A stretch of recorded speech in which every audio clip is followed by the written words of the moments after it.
At my mother's extravagant retirement gala, she took the microphone and proudly gestured to my brother, saying she was proud of her successful children. Then she pointed directly at me, sitting near the kitchen doors. Except for that low-ranking grunt, she announced to the room, "You should leave before you embarrass your brother in front of my CEO." As I stood up to walk out, the heavy ballroom doors swung open. The CEO, a former four-star general, marched right past my mother, stopped in front of me, and delivered a perfect military salute. "Major Upton," he announced. "It is a profound honor." My mother dropped the microphone and the entire room gasped. "My name is Julian. I am 34 years old and a major in the United States Cyber Command. Before I tell you how my own family handed me the exact weapon I needed to destroy their fake empire, let me know where you are watching from in the comments below. Hit the like button and subscribe if you have ever had to remind your toxic family exactly who they are dealing with." The freezing winter wind whipped through the grand entrance of the Ritz-Carlton in Washington, D.C. I stepped into the opulent marble lobby, shaking the snow from my shoulders. I wore a sleek, custom-tailored black suit that fit my athletic frame perfectly. My dreadlocks were pulled back into a neat military-style bun. I was not wearing my uniform, but my posture and quiet observation of the room screamed military discipline. The lobby was filled with the political and corporate elite of the city. Women in designer gowns and men in expensive tuxedos milled about, holding crystal glasses of champagne. Before I could even take off my leather gloves, a heavy snow-covered mink coat was thrown directly into my face. I caught it purely on reflex.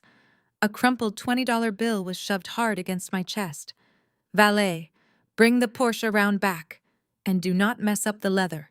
The voice was shrill and painfully familiar. I lowered the damp fur coat to see Lauren standing there. She was my brother Donovan's wife, a white woman from a wealthy family who had always viewed my existence as an unfortunate blemish on her perfect high society life. Lauren stood shivering in her backless designer dress, glaring at me with absolute entitlement. I calmly opened my hands. I let her expensive mink coat drop straight onto the wet marble floor. The crumpled $20 bill fluttered down right beside it. Lauren gasped dramatically. She looked at the coat and then glared at me. "What is wrong with you?" she shrieked loudly enough for heads to turn. "The ghetto attitude of the hotel staff in this city is absolutely unbelievable. I am going to have you fired." She stepped closer, ready to berate me further, when her eyes finally focused on my face. The arrogant scowl on her face morphed into a sneer of recognition. "Wait. Julian?" Lauren let out a harsh, mocking laugh. "God, without a name tag, I forgot what you look like. Are you still playing army in the mud while the rest of us work in the real world? I guess military pay does not cover decent clothes if you are out here looking like the help." I looked down at the $20 bill resting on the wet floor. I lifted my heavy combat polished boot and stepped directly on the bill, pinning it to the marble. "Pick up your own coat, Lauren." I said, my voice quiet and completely steady. "You are tracking snow on my boots." Lauren's face turned a violent shade of red. She gasped again, completely outraged that a black woman she viewed as inferior dared to speak to her with such authority. She raised her hand high into the air, fully intending to slap my face right there in the lobby of the Ritz-Carlton. Before her hand could even begin its descent, a man grabbed my shoulder aggressively from behind. It was Donovan, my older brother and the undisputed golden child of the Upton family. He wore a tuxedo that cost more than some people earn in a year and reeked of expensive cologne and desperation. "What the hell is going on here, Julian?" Donovan demanded, tightening his grip on my shoulder. "Are you threatening my wife?" I smoothly twisted my body, breaking his grip effortlessly. "Do not touch me, Donovan," I warned him. "Your wife mistook me for the valet and then tried to hit me." Before Donovan could respond, a sharp, commanding voice cut through the tension. "Julian, what is wrong with you? Pick up your sister-in-law's coat right this second." It was Patricia, my mother. She marched toward us wearing a shimmering silver gown that commanded attention. Patricia was the retiring director of human resources for one of the largest defense contractors in the country. She was obsessed with status legacy and the perception of Black excellence. To her, I was the ultimate failure. Mom, she threw it at me, I stated calmly. I do not care. Patricia hissed, stepping uncomfortably close to my face. Look at you. You show up to my retirement gala looking like a street thug with those locks. I begged you to go to Howard Law School like your brother. I handed you the family legacy on a silver platter. But no, you had to throw it all away to be a low-ranking grunt living in barracks. You are an embarrassment to everything I have built. Lauren smirked, crossing her arms as she watched my mother tear me down. Donovan puffed out his chest, looking entirely too pleased with the situation. I looked at the woman who gave birth to me, a woman who valued country club memberships more than her own daughter. I felt no sadness anymore, only a cold, clinical calculation. If you ruin tonight, I will cut you out of your grandfather's trust fund tomorrow morning. Patricia threatened, her eyes wide with manic energy. I will leave you with absolutely nothing. I almost smiled. Trust fund? I asked, tilting my head slightly. Mom, Grandpa's trust has been empty for 3 years. Patricia froze. The blood drained from her face. Donovan suddenly looked away, coughing nervously into his hand. It was a fleeting moment of vulnerability, but I saw it perfectly. The fake empire was already crumbling. Patricia quickly recovered her defensive posture. She grabbed my arm and shoved me roughly toward the heavy wooden doors of the grand ballroom. You will sit at table 12, she ordered through gritted teeth. It is in the very back, right next to the kitchen doors. Donovan is pitching a billion-dollar defense contract to my CEO tonight to save his hedge fund. Keep your mouth shut, keep your head down, and do not tell a single soul in that room that you are related to us. Do I make myself clear? I did not argue. I simply adjusted my suit jacket and walked through the doors into the spectacular ballroom. The space was filled with government officials, military contractors, and wealthy investors. I navigated through the sea of privilege until I found table 12, tucked away in the darkest corner next to the bustling kitchen entrance. I took my seat alongside the exhausted catering staff and chauffeurs, who were taking their breaks. I reached into my bag and pulled out a military-grade black laptop.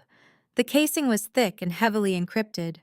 I opened the screen and typed in my complex access credentials. The screen glowed with a faint green light. Within seconds, a secure encrypted message flashed on my screen directly from the Pentagon. Major Upton, Operation Vanguard is a go. We have traced Donovan Upton's offshore accounts. We have confirmed the illegal wire transfers, awaiting your command to freeze his assets and initiate the federal raid. I looked across the massive ballroom. I saw Donovan laughing arrogantly with a group of older white investors. I saw Lauren sipping champagne and looking down her nose at the waitstaff. And I saw my mother, desperately brown, nosing a board member trying to secure her own future. They thought I was just a meaningless grunt. They thought I was powerless. I placed my hands on the keyboard and typed my response back to the Defense Department. Wait, hold your positions. Let him dig his own grave tonight. I want to see the look on their faces when they lose everything. The air in the lobby seemed to freeze right along with Lauren's raised hand. I watched her palm arc downward, aimed straight for my cheek. It was almost comical how slow she moved compared to the close-quarters combat training ingrained in my muscle memory. I did not even flinch. I simply brought up my left forearm, blocking her wrist before it could make contact. The impact sent a shockwave up her arm, and she let out a sharp gasp of pain, stumbling backward on her designer heels. Before I could even lower my arm, a heavy hand clamped down hard on my right shoulder. The grip was aggressive, meant to intimidate, and it carried the distinct, overpowering scent of Tom Ford cologne. What the hell is going on here, Julian? It was Donovan, my older brother and the undisputed golden child of the Upton family. He stepped in front of Lauren, playing the role of the valiant protector. He wore a tuxedo that probably cost more than a junior enlisted soldier makes in a year. His jaw was clenched, his eyes darting around the lobby to see who was watching us. Are you threatening my wife? He demanded, digging his fingers deeper into my jacket. I did not raise my voice. I did not need to. I simply shifted my weight, dropping my shoulder and twisting my torso just enough to break his hold completely. He stumbled forward, slightly off balance. Do not ever touch me, Donovan, I told him, keeping my voice deadly quiet. Your wife mistook me for the valet, threw her wet fur coat in my face, and then tried to strike me. You should be teaching her some manners instead of grabbing me. Before Donovan could spit out a response, the sharp clicking of heels on the marble floor cut through the tension. It was a sound I had feared my entire childhood and learned to despise in my adulthood. Julian, what is wrong with you? Pick up your sister-in-law's coat right this second. It was Patricia, my mother. She marched toward us like a general inspecting a failed platoon. She was wearing a shimmering silver evening gown that caught the light of the crystal chandeliers. Every hair was perfectly in place, every diamond carefully selected to project the image of ultimate black excellence. She was retiring tonight from her position as a senior human resources director for one of the largest defense contractors in the Washington area. This gala was her crowning achievement, her moment to cement her legacy among the district elite. And in her eyes, I was the singular stain on that perfect legacy. "Mom, she threw it at me," I stated, keeping my posture perfectly straight. "I do not care," Patricia hissed, stepping uncomfortably close to my face. Her eyes swept up and down my tailored suit, stopping with absolute disgust at my hair. "Look at you. You show up to my retirement gala looking like a street thug with those locks. I told you to cut that mess off. You look like you just crawled out of some barracks. Are you trying to humiliate me tonight?" I looked at the woman who gave birth to me, a woman who valued country club memberships and corporate titles more than her own daughter. She did not ask if I was okay. She did not care that her white daughter-in-law had just treated me like the help. All she cared about was the optics. Lauren stood behind my mother, rubbing her wrist and smirking. Donovan puffed out his chest, standing tall next to the woman who had spent his entire life telling him he was a king. "I begged you to go to Howard Law School like your brother." Patricia continued, her voice vibrating with venom. "I handed you the Upton family legacy on a silver platter. We have generations of lawyers and executives in this family. But no, you had to throw it all away.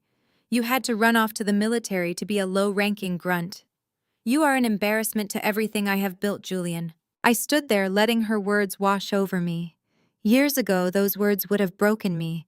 I would have shrunk into myself, desperate for a crumb of her approval. I would have picked up that wet coat and apologized just to keep the peace. But the woman standing in the Ritz-Carlton lobby tonight was not a scared little girl anymore. I was a major in the United States Cyber Command, holding a top-secret security clearance that neither my mother nor my corporate brother could even dream of comprehending. They thought I was a nobody because I did not brag about my salary at their high-society brunches. I watched Donovan wrap a protective arm around Lauren, shooting me a look of pure superiority. He leaned in, whispering loud enough for me to hear that I was just jealous of their success. "You are going to fix your attitude right now," Patricia commanded, pointing a manicured finger directly at my chest. "If you ruin tonight for me or your brother, I will cut you out of your grandfather's trust fund tomorrow morning. I will call the lawyers and I will leave you with absolutely nothing. You will be surviving on your miserable government paycheck for the rest of your life." The threat hung in the air, heavy and absolute. Lauren let out a soft, arrogant chuckle, clearly enjoying the show. Donovan crossed his arms, waiting for me to break. I looked down at my mother's accusing finger, and then up into her furious eyes. A slow, calm smile spread across my face. I reached into the inner pocket of my suit jacket and pulled out my phone. I tapped the screen a few times, pulling up a secure encrypted financial document I had downloaded earlier that day. "Trust fund?" I asked, tilting my head slightly. I held the screen up so only she and Donovan could see the glaring zero balance on the official bank ledger. "Mom-Grandpa's trust has been empty for 3 years. Patricia froze. The color instantly drained from her perfectly made-up face. Her mouth parted slightly, but no sound came out. She stared at the screen, her eyes darting back and forth across the numbers, trying to make sense of the void where millions of dollars were supposed to be. Donovan stiffened his entire body, going rigid. He suddenly looked away, coughing nervously into his hand, avoiding eye contact with both me and our mother. It was a fleeting moment of sheer terror, but I saw it perfectly. The fake empire they had built was already crumbling right beneath their feet. The air in the lobby felt heavy and thick as Patricia stared at the glowing screen of my phone. Her manicured hands trembled just slightly, but long enough for me to notice. The absolute terror in her eyes was a beautiful thing to witness. For 3 years, Donovan had been draining our grandfather's estate to fund his lavish lifestyle, his luxury cars, and his failing hedge fund. He had hidden it from our mother, knowing she would look the other way, as long as he maintained the illusion of black wealth and success. Now the illusion was shattered. But Patricia was a master of denial. I watched her swallow hard, her throat clicking as she forced the mask of the powerful human resources director back onto her face. She refused to process the reality of that zero balance. Instead, she channeled all her rising panic into pure, unadulterated rage directed entirely at me. "Shut that phone off right now, Julian," she hissed, her voice dropping to a harsh whisper so the nearby defense contractors would not hear. "I do not know what kind of fake document you created to scare your brother, but it will not work. We do not have time for your childish games tonight." She grabbed my arm, her perfectly manicured acrylic nails digging into the fabric of my suit. She shoved me aggressively toward the heavy mahogany doors of the grand ballroom. Panic radiated from her skin mixed with the scent of her expensive perfume. "You will sit at table 12, Patricia ordered, her breath hot against my ear. "It is in the very back, right next to the kitchen doors. Donovan is pitching a billion-dollar defense contract to the chief executive officer tonight to save his hedge fund. He is pitching to General Montgomery himself. Keep your mouth shut, keep your head down, and do not tell anyone in that room that you are related to us. Do I make myself clear?" I did not pull away from her grip. I simply looked at her with eyes as cold as the snow outside.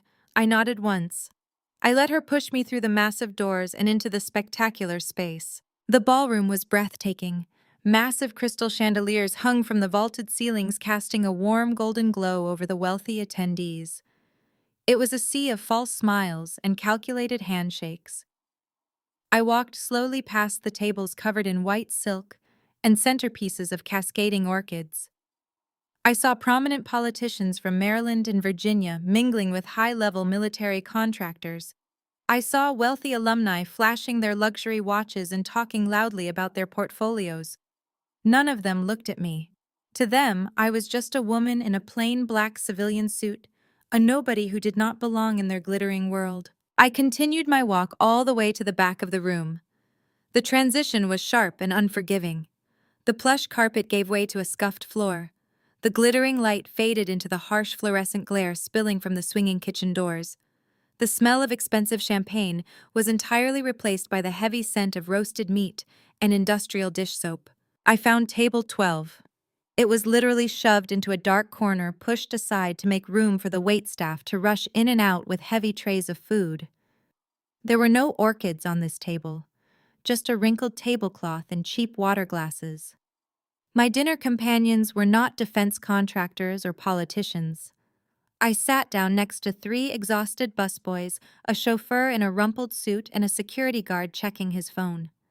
They looked at me with tired solidarity, recognizing a fellow outcast banished to the shadows. I settled into my uncomfortable wooden chair facing the grand stage at the far end of the room. From here, I had a perfect tactical view of the entire ballroom. I could see Donovan holding court near the front, his teeth flashing in a bright fake smile as he charmed a group of older investors.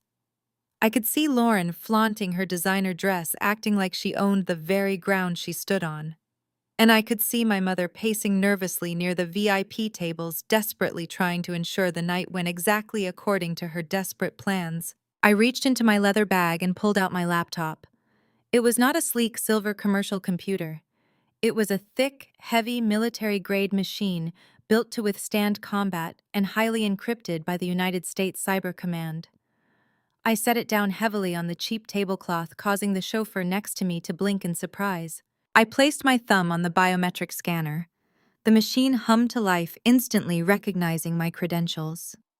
The screen illuminated my face with a faint green light, casting a shadow over my features in the dark corner.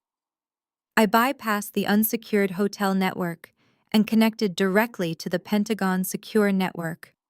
I opened the encrypted communication terminal, watching the lines of code cascade down the screen. They thought I was a failure sitting at the back of the room.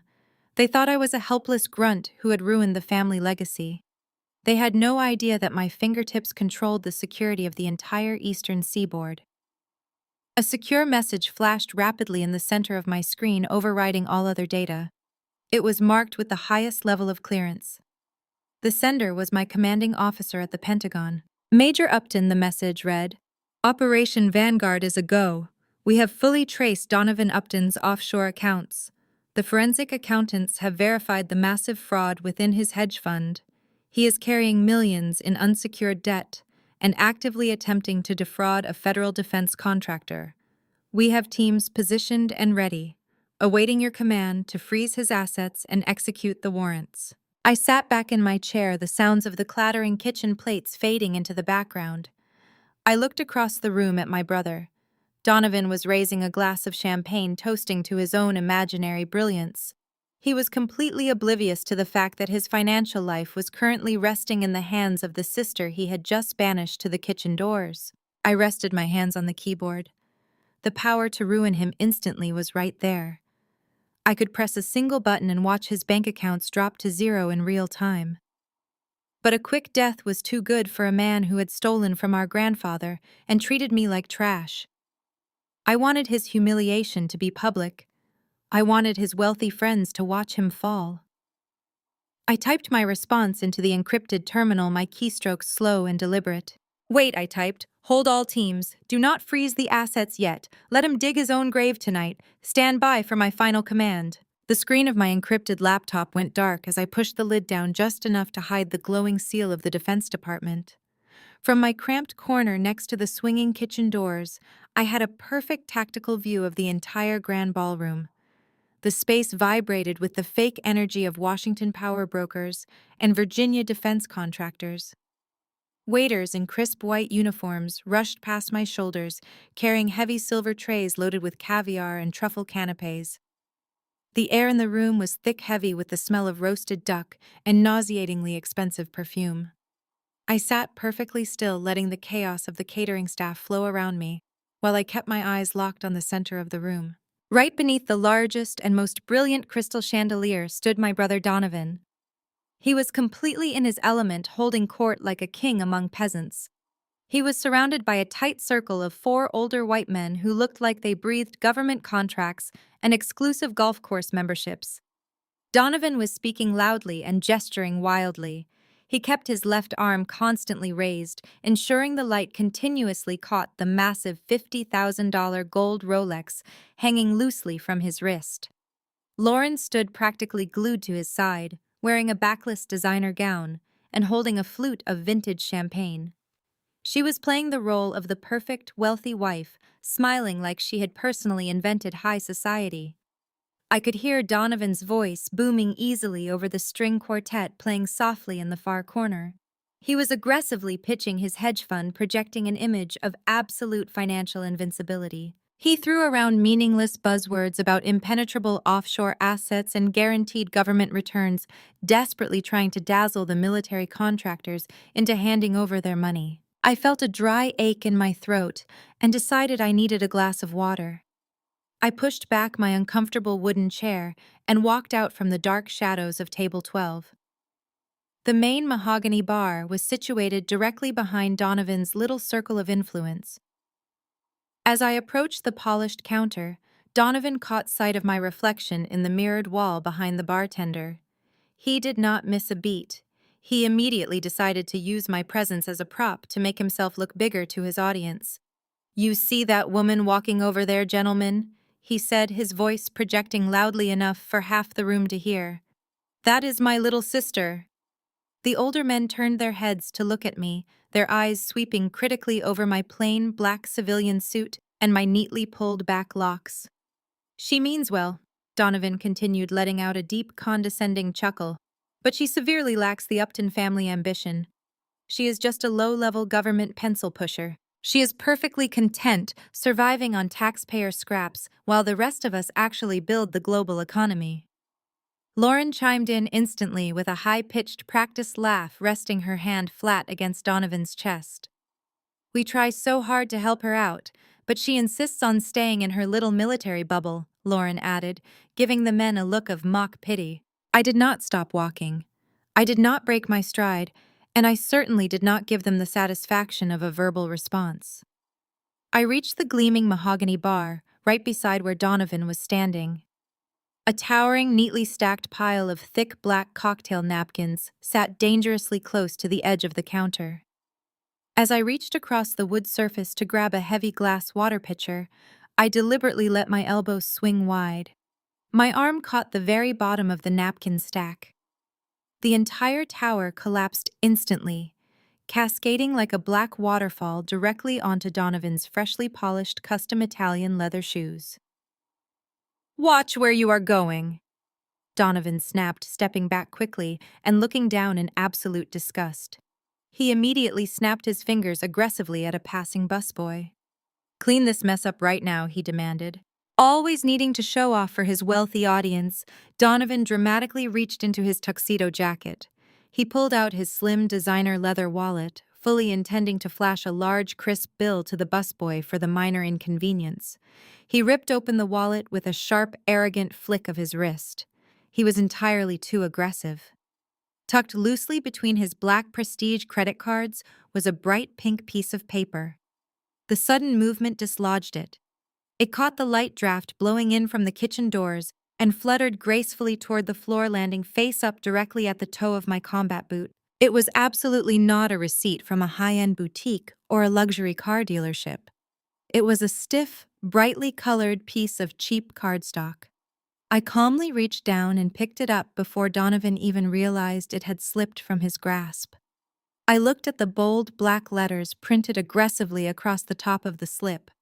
It was a receipt from a shady pawn shop located on the outskirts of Maryland.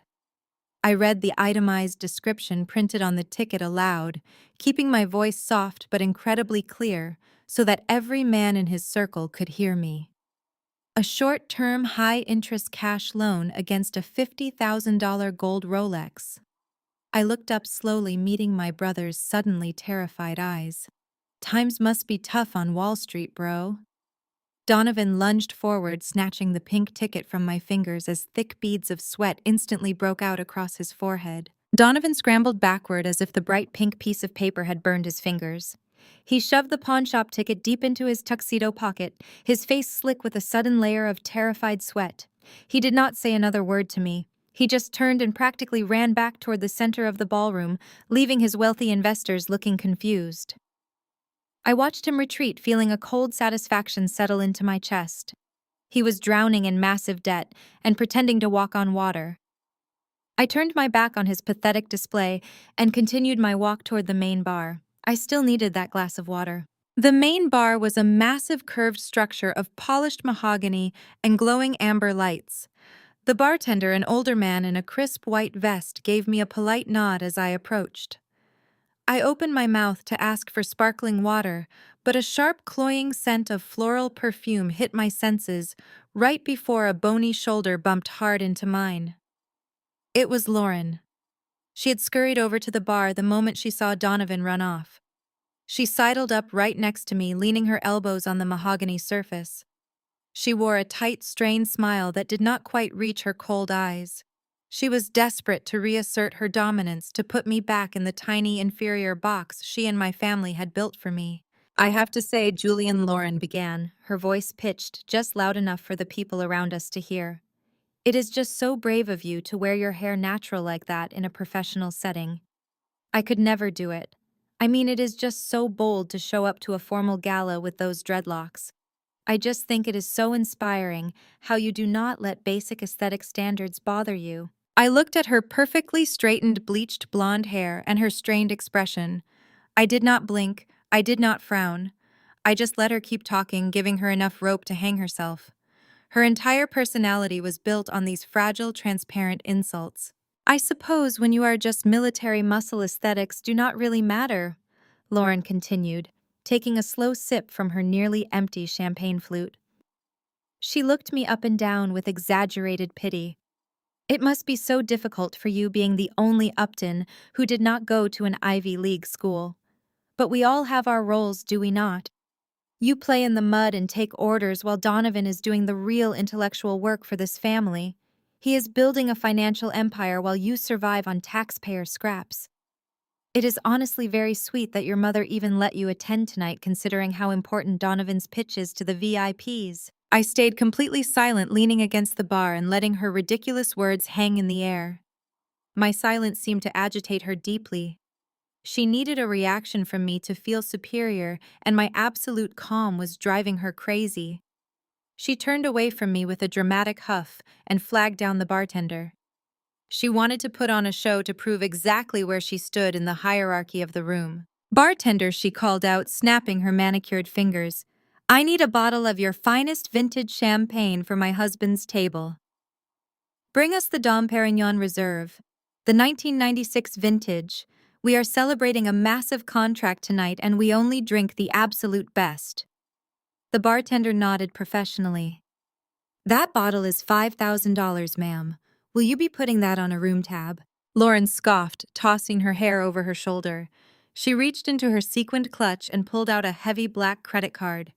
She slammed it down on the mahogany bar with an arrogant thud, making sure the defense contractors standing a few feet away noticed her casual display of extreme wealth. "Run the card," she ordered with a smug smile, "and keep a glass here for me. Dealing with the hired help is exhausting." The bartender picked up the black card. He swiped it through the sleek payment terminal on the counter. A few seconds passed. Then the machine let out a loud, sharp beep. It was an unmistakable sound of rejection. The bartender frowned and tried wiping the magnetic strip. He inserted the chip.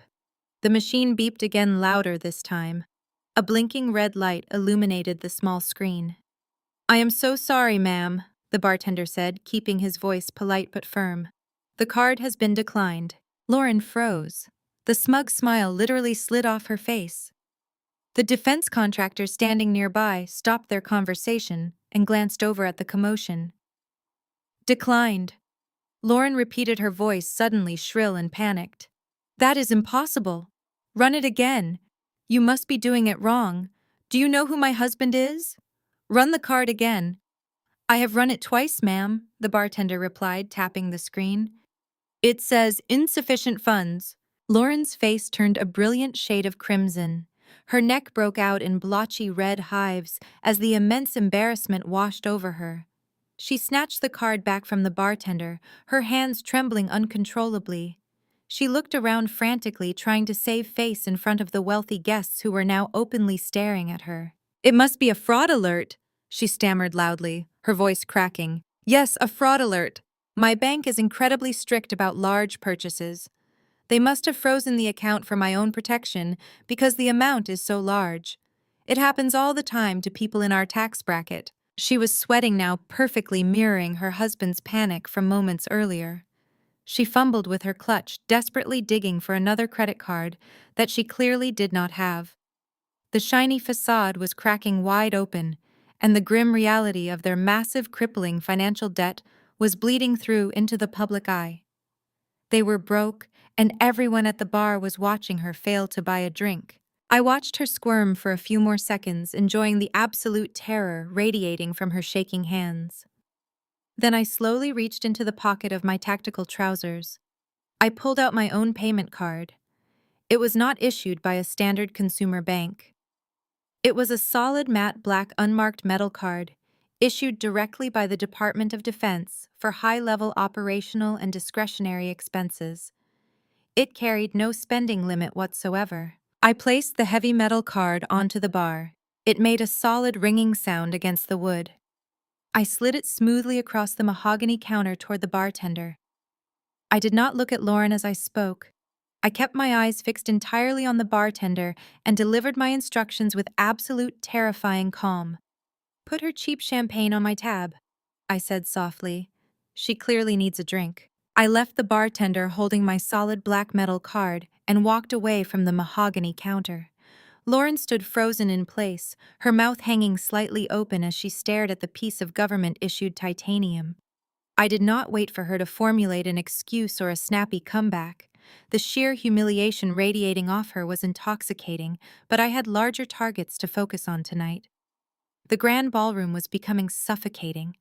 The noise of clinking silverware and forced laughter echoed against the vaulted ceilings, giving me a slight headache. I needed a moment of silence to process the data rolling into my encrypted terminal back at my table. I slipped through a side archway draped in heavy velvet curtains, moving away from the main floor and into a dimly lit private corridor. The hallway was lined with oil paintings and antique mirrors, offering a stark contrast to the glittering chaos I had just left behind. The thick carpet absorbed the sound of my combat boots. I walked slowly, letting the cool air of the quiet corridor calm my nerves. As I rounded a corner near the executive suites, I heard a familiar voice. It was my mother. But she did not sound like the fierce general who had just threatened to disinherit me in the main lobby. Her tone was entirely different. It was breathless, high-pitched, and painfully desperate. I stopped moving, pressing my back against the silk wallpaper. I remained completely hidden in the shadows cast by a large marble pillar. I peered around the edge of the stone column. Patricia was cornering a tall, older man with silver hair and a rigid military posture. I recognized him immediately from the briefing files I had memorized earlier. He was Arthur Sterling, a key board member for the defense contracting firm my mother worked for. He was also one of General Montgomery's most trusted civilian advisors. Patricia was standing uncomfortably close to him, her hands clasped together in a pleading gesture. "Arthur, please, you have to finalize the paperwork tonight." Patricia begged, her voice vibrating with a frantic energy. "My retirement becomes official at midnight. We agreed on the consulting contract months ago, $500,000 a year for advisory services. I have given 30 years of my life to this firm, and I need that agreement signed before the new executive team takes over tomorrow morning." Arthur looked down at her with a remarkably cold expression. He did not step back, but his body language screamed discomfort and mild disgust. He adjusted his silk tie before responding in a low, measured tone. "Patricia, your post-retirement contract depends entirely on whether your son's hedge fund clears the upcoming Department of Defense cyber audit," Arthur explained slowly, as if speaking to a slow child. "General Montgomery is very strict about who our firm does business with. The general has made it exceptionally clear that any financial partnerships must be thoroughly vetted by military intelligence. We are trusting Donovan with a $1 billion contract. If his firm fails this security audit, the board will not only cancel his contract, but they will also void your consulting agreement. We cannot afford any liability linking back to our inner circle." I watched my mother swallow hard. The panic in her eyes was identical to the terror I had seen in Donovan earlier. Her entire future, her lavish lifestyle, her country club memberships, and her ability to look down on the rest of the world all hinged on a son who was currently drowning in secret debt. But Patricia Upton was a professional liar. She straightened her posture, forcing a bright artificial smile onto her face. She smoothed the front of her shimmering silver gown and looked Arthur right in the eyes. "Arthur, you have absolutely nothing to worry about," she promised, her voice dripping with fake confidence. "Donovan is brilliant. His fund is immaculate. We have the best security protocols in the industry. My son's fund is spotless. I give you my personal guarantee." I could not listen to another word of her pathetic performance. The sheer audacity of her lies made my blood boil. For my entire life, she had treated me like a disease because I chose to serve my country instead of chasing corporate wealth. She had praised Donovan for being a thief while condemning me for being honest. I pushed away from the marble pillar and stepped out of the shadows. The dim light of the corridor caught the sharp lines of my dark suit as I walked slowly toward them. "Is it spotless?" "Mom," I asked, keeping my voice deadly quiet but resonant enough to echo off the walls. "Because holding client data on illegal unsecured servers in the Cayman Islands violates federal law." Patricia gasped violently, spinning around to face me. The color instantly vanished from her perfectly contoured face, leaving her looking gray and hollow. Arthur stiffened, his eyes darting between my mother and me. He clearly did not know who I was, but the authority in my voice commanded his immediate attention. I stopped a few feet away from them, tucking my hands into my pockets. I looked directly at Arthur, ignoring my mother's look of pure terror. "Sir, you might want to hold off on signing any agreements tonight," I stated calmly. Donovan Upton's hedge fund is currently under investigation by the United States Cyber Command. He has been masking massive financial losses by illegally routing ghost assets through offshore shell companies. His internal security protocols are virtually non-existent, and he is actively carrying millions in unsecured high-risk debt.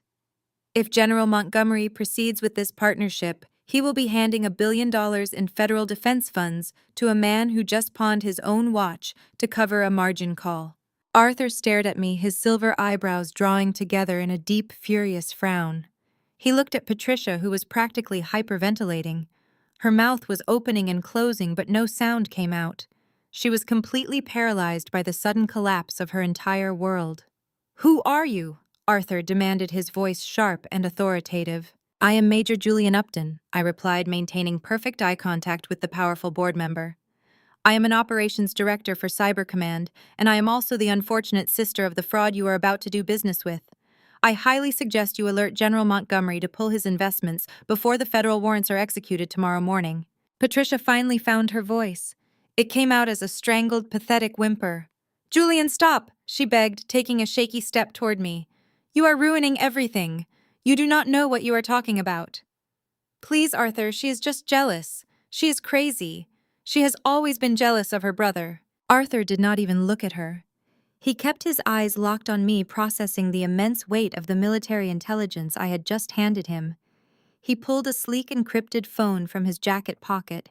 He tapped the screen a few times, never breaking his gaze from my face.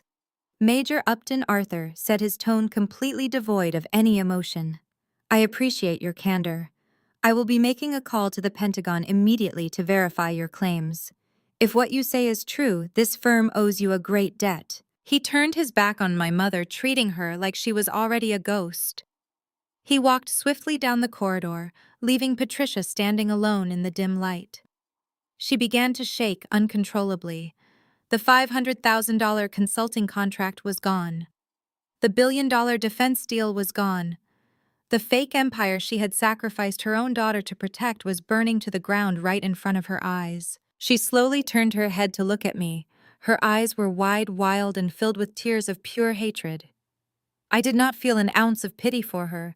I just stood there watching the ashes fall. Patricia lunged at me before the heavy wooden door at the end of the corridor could even swing shut behind Arthur.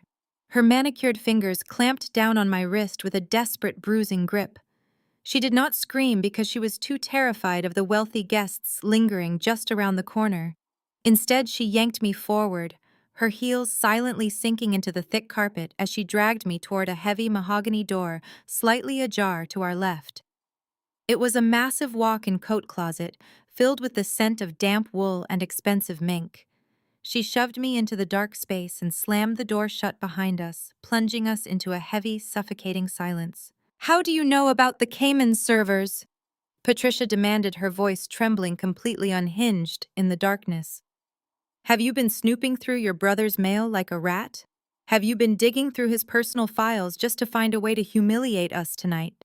You are sick, Julian. You are completely sick and obsessed with destroying this family." I stood perfectly still, letting my eyes adjust to the dim light filtering under the doorframe. I did not flinch at her venom. I was a major in the United States Cyber Command, and I had spent years analyzing geopolitical threats that would make her corporate problems look like child's play. I felt the heavy fabric of expensive winter coats brushing against my shoulders as I maintained my ground. "I am not snooping through mail, Mom," I replied, my tone completely level. "I am reading highly classified forensic accounting reports generated by the Department of Defense. You need to listen to me right now. You must cancel Donovan's pitch tonight. Go out there and tell them he is sick, or that there has been a family emergency. If he walks up to that podium and presents that fraudulent fund to General Montgomery, he is committing a federal crime. He will be attempting to defraud the United States military. They will arrest him before dessert is even served." The heavy closet door suddenly flew open, throwing a harsh slice of hallway light across our faces. Donovan stood in the doorway, his tuxedo jacket unbuttoned, and his posture radiating pure, arrogant hostility. He stepped inside and pulled the door shut, plunging us back into the dim shadows. He had clearly followed us, noticing the sudden disappearance of his most valuable corporate shield. "What are you two doing hiding in the coats?" Donovan asked, letting out a sharp, dismissive laugh. "And what exactly are you whining about now, Julian?" Patricia rushed to his side, placing a protective hand on his arm. Her breathing was so heavy I could hear the fabric of her silver gown rustling in the dark. "Donovan, she is saying crazy things about your offshore accounts. She ruined my conversation with Arthur Sterling. She is trying to sabotage your pitch to the general." Donovan looked at me, his eyes narrowing with deep aggressive contempt. He took a step closer, invading my personal space, trying to use his height to intimidate me, just like he did when we were kids. His expensive cologne mixed heavily with the smell of the damp coats, but underneath it, I could smell the sharp, sour scent of his nervous sweat. "Are you giving me financial advice now, Julian?" He mocked, leaning in so close I could feel the heat radiating from his face. A grunt giving me financial advice. That is hilarious. I have 3 Ivy League degrees. I manage portfolios that are worth more than your entire military base. You have a cheap uniform and a tiny government paycheck. Stay out of high-level business, little girl. You do not even understand the vocabulary we use in these rooms. I looked up at my brother, seeing right through the expensive tuxedo and the desperate ego. I saw a terrified man who had backed himself into a corner he could never escape. He actually believed his Ivy League degrees made him invincible. He believed the rules did not apply to him because Patricia had spent 30 years shielding him from every single consequence of his actions. He was so incredibly arrogant that he could not see the massive federal net closing tight around his throat. "You are pitching a ghost fund, Donovan," I said, keeping my voice absolutely steady. "The assets you claim to have do not exist. The servers you are using to hide your losses have already been breached by federal agents. If you step on that stage tonight, you are going to federal prison." Donovan threw his head back and laughed, a loud, booming sound that echoed painfully in the small space. He shifted his weight, his polished leather shoes scraping against the floorboards. "You are so pathetic, Julian," he sneered. "You are just jealous because I'm about to secure a billion-dollar contract while you are stuck serving out a miserable little military career." Before I could respond, a sharp, intense vibration pulsed against my left wrist. It was my tactical smartwatch. The device was synced directly to the encrypted terminal I had left running on table 12. A biometric alert flashed across the small, dark screen, glowing with an urgent red light. I raised my wrist slowly, tapping the glass face to authenticate my identity. The data scrolled across the tiny display in real time. It was an intercepted financial transaction bypassing all standard banking protocols. My blood ran cold as I processed the origin and the destination of the massive digital transfer. Donovan was out of time, and so was Patricia. I looked down at the glowing red text and read the brutal reality of what my brother had just done. Wire transfer of $12 million from Vanguard Fund to an untraceable Russian account initiated. The silence in the closet became absolute. The faint sound of the string quartet from the ballroom seemed a million miles away. Patricia was staring at me, her breathing shallow and erratic. Donovan still wore his arrogant smirk, completely unaware of the digital tripwire he had just crossed. He thought he was moving hidden money to cover his margin call before the pitch. He had no idea he was stepping into a massive federal trap. I slowly lowered my wrist and looked directly into Donovan's eyes. The calm sibling rivalry was officially over. This was now a matter of national security. "You just crossed the line from bankruptcy to treason," I told him, my voice cold and hard as steel. I left them standing in the coat closet, drowning in the reality of their own destruction. The heavy wooden door clicked shut behind me as I walked back out into the bright lights of the main hallway. The grand ballroom was now fully occupied, and the ambient noise had grown to a deafening roar of clinking silver and empty corporate conversations. Dinner was being served. I made my way past the sprawling tables draped in white silk and covered in towering floral centerpieces. My assigned seat was exactly where Patricia had promised it would be. Table 12 was shoved so far into the back corner of the room that it was practically inside the service corridor. My chair was positioned directly in the path of the swinging kitchen doors. Every time a waiter rushed out carrying a heavy tray of roasted filet and truffled asparagus, the thick wooden door would bang violently against the back of my chair. The waitstaff did not even apologize. They just shoved past me, annoyed that a guest had been seated in their designated runway. I sat there in the shadows sipping my glass of sparkling water, while the elite defense contractors of Washington clinked their crystal champagne flutes and congratulated each other on their enormous wealth. Just a few yards away from my miserable little corner was the primary VIP table. It was elevated slightly above the rest of the room to ensure everyone knew exactly who was in charge. General Montgomery was seated at the center, radiating authority, but my eyes were drawn immediately to the man sitting directly to his right. He was an older man with silver hair cut close to his scalp and a chest full of heavy military decorations pinned to his formal evening jacket. It was Colonel Thomas Vance. He was a highly decorated retired military intelligence officer who still consulted directly for the Pentagon on classified cyber warfare operations. He was an absolute legend in my department. I had personally briefed him 3 weeks ago, in a secure underground bunker regarding the exact Russian offshore accounts Donovan had just wired $12 million into. Colonel Vance was nursing a glass of amber bourbon when his eyes began to scan the crowded ballroom. He looked completely bored by the wealthy socialites and the desperate hedge fund managers trying to catch his attention. His intense gaze swept over the dark corner near the kitchen doors, and then it stopped dead on me. He squinted slightly, leaning forward and adjusting his posture. Even without my formal military uniform, he recognized the posture and the face of the operative who had handed him the most critical intelligence report of the fiscal year. A slow, genuine smile spread across his weathered face.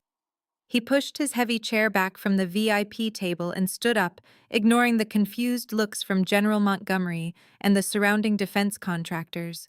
He walked straight toward table 12, his polished dress shoes clicking with military precision against the hardwood floor. He did not care that he was leaving the most important table in the entire room to visit the darkest, most undesirable corner of the ballroom. As he approached, he extended his large, weathered hand toward me, offering a gesture of profound professional respect. I began to stand up, reaching out to shake the hand of a man I deeply admired. But before our fingers could even brush against each other, a sudden blur of silver sequins shoved its way violently between us. It was Patricia. She had materialized out of nowhere, her face flushed and her eyes wide with a frantic, desperate energy. She must have been watching the VIP table like a hawk waiting for an opportunity to intercept anyone of importance. She practically threw herself between the colonel and me, blocking my view of him entirely. She reached out and physically pushed my hand down, slapping it away from his extended grip. I felt her sharp, manicured fingernails dig painfully into my wrist as she forced my arm back down to my side, treating me like a disobedient child in front of a high-ranking official. She let out a loud, artificial laugh that sounded like shattering glass. "Colonel Vance," she gasped, her voice dripping with fake charm and forced humility. "I am so terribly sorry. Please excuse my youngest daughter. She is incredibly socially awkward, and she really does not understand how these high-level corporate events work. She is just a low-level military clerk who spends all day filing useless paperwork. She has absolutely no business speaking to someone of your rank and immense importance. Please come back to the center of the room. Come sit with the real executives and let the adults handle the serious business tonight. My son Donovan is about to pitch some incredible financial portfolios that we desperately want to discuss with you." Colonel Vance did not blink. He did not return her fake smile or acknowledge her desperate attempt to herd him back toward the wealthy investors. He looked down at her manicured hand, which was still gripping my wrist in a punishing hold. Then he slowly looked up into her face. The expression on his weathered features was one of absolute, total disgust. He looked at Patricia as if she were a piece of garbage that had just crawled across his expensive dinner plate. He saw right through the silver gown and the expensive perfume to the rotten core underneath. He did not say a single word to her. He refused to even validate her ridiculous insult with a verbal response. He just slowly reached into the inner pocket of his decorated jacket. He pulled out a small folded piece of heavy white cardstock. He reached past my mother's trembling shoulder, completely ignoring her presence, and subtly slipped the note directly onto the center of my table, right next to my water glass. Then he gave me a sharp, precise military nod of absolute respect. He turned on his heel and walked away, leaving Patricia standing there with her mouth hanging open, completely baffled by his silent, devastating rejection. She glared at me one last time, her chest heaving with silent fury, before scurrying off to try and salvage her ruined reputation with the other board members. I waited until she was completely out of sight, melting back into the crowd of glittering socialites. The swinging kitchen door banged against my chair one more time, but I did not even feel it. I reached out and picked up the small folded note. I slid my thumb under the crisp crease and opened it. The handwriting was sharp-angled and perfectly legible. I looked down at the heavy cardstock and read the single line of text written in black ink. "Awaiting your orders, Major. My men are at the exits." I folded the heavy white cardstock and slipped it into the inner pocket of my dress uniform. The crisp paper rested against my chest, a silent promise that the trap was finally set. I looked across the crowded ballroom toward the main stage. The ambient lights began to dim, casting a dramatic glow over the crystal chandeliers. The loud chatter of defense contractors and military brass faded into an expectant hush. Patricia had scurried back to the front row, sitting at a table directly in front of the podium. She was practically vibrating with anticipation. Her silver gown shimmered under the stage lights as she looked up with an expression of absolute worship.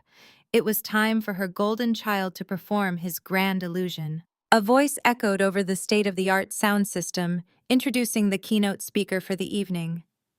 Donovan stepped out from behind a velvet curtain, and the room erupted in polite applause. He looked entirely different from the panicked, sweating mess I had confronted in the coat closet just a little while ago. He had smoothed his hair back and fixed the buttons on his expensive tuxedo. He strode across the stage with the predatory confidence of a man who believed he was untouchable. He stopped at the center of the stage and flashed a brilliant practiced smile at the crowd. He looked like the perfect visionary genius.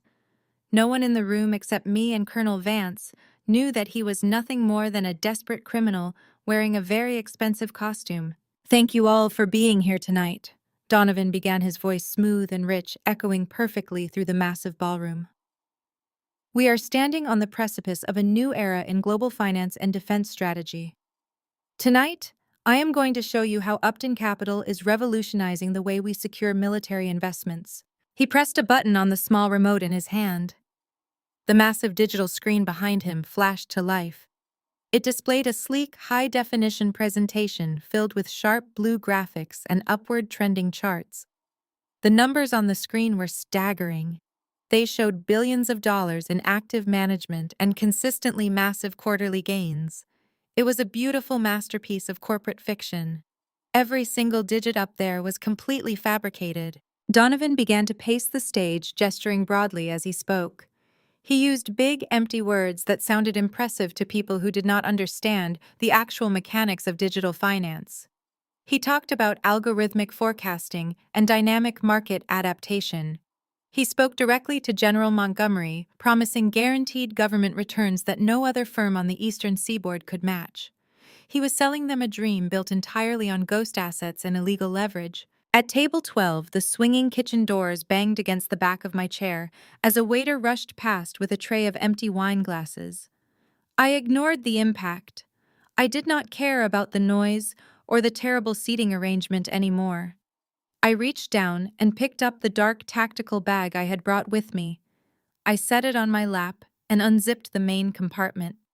I pulled out my matte black military-grade laptop and set it flat on the white tablecloth right next to my half-empty glass of sparkling water. The screen powered on instantly, illuminating my face with a faint green glow. I did not bother trying to connect to the hotel's public internet network. That would be entirely useless for what I needed to do. I activated the encrypted satellite uplink, syncing my terminal directly to the Department of Defense servers. My fingers hovered over the keyboard for a fraction of a second before I began to type. On stage, Donovan was reaching the climax of his fraudulent pitch. He was sweating slightly now, but it looked like the exertion of a passionate visionary rather than the panic of a trapped rat. Security is the ultimate currency, Donovan declared, raising his voice so it boomed across the ballroom. In today's geopolitical climate, you cannot trust your assets to traditional banking systems. You need a fortress. You need a vault that cannot be breached by any foreign or domestic entity. That is exactly what Upton Capital provides. We have developed an impenetrable cybersecurity infrastructure.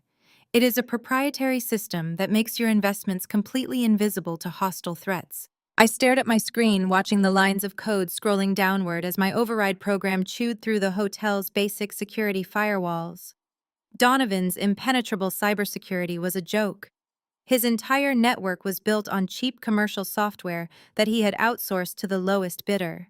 He had spent all his money on luxury cars and private club memberships instead of hiring actual security engineers. I bypassed the audiovisual control systems of the grand ballroom in less than 40 seconds.